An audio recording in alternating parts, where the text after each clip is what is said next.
Hello everyone, it's Wayne here from E-Stim Systems, and today I'm going to ask a question that we've already been asked, even though these have only just been out. These are the new bipolar ElectroWands, and today I'm going to explain how to take one apart for cleaning.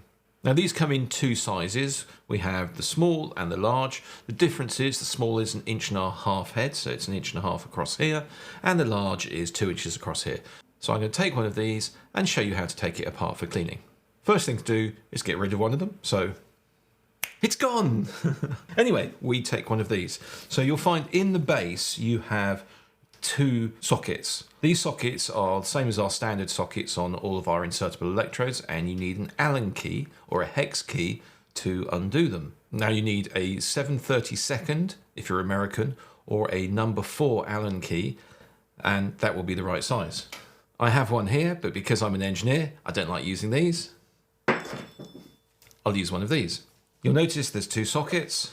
You use your hex key in the center socket first, put it in so it engages, and then hold the top, or just the head, and just unscrew it.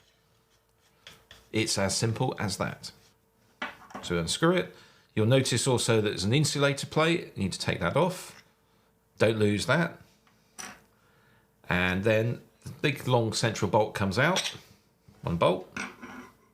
So the next thing to do now is to unscrew the second bolt so you can take the neck apart from the handle. Again, use your hex key into the bolt, loosen it a couple of times, and the neck now comes off, and you can now withdraw the second bolt.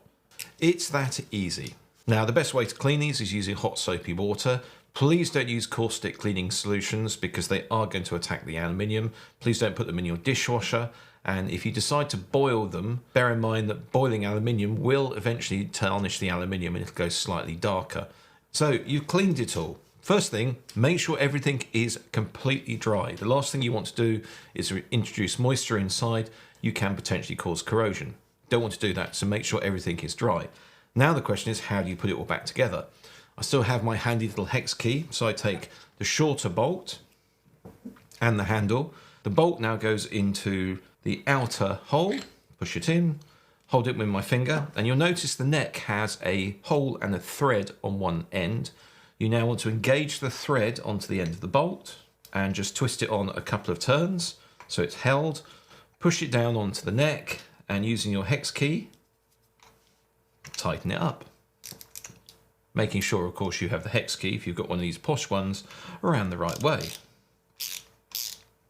Now take the large bolt, put it through the middle, push it all the way up to the top, and it will come out the top of the neck. Now, you might find on some of these there's an extra sleeve inside, so you need to make sure you push that sleeve down over the bolt.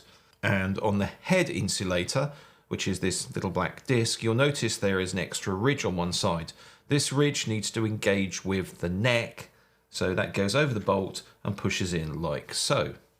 Now we take our head, again making sure that it's all nice, clean and dry, screw it onto the top, and now take your hex key in the center bolt, lock it on, and then just tighten it. When you tighten these things, they need to be hand tight. You don't need to wrench them down because all you can do is bend things and twist things. It's not a great idea. But basically now that is a bipolar ElectroWand put back together, ready for play. I hope that helps. If you have any comments or questions on how to clean these, please feel free to leave them in the comments below and we do our best to answer them. But whatever you do, please enjoy yourself and have fun. Thanks for watching. Bye.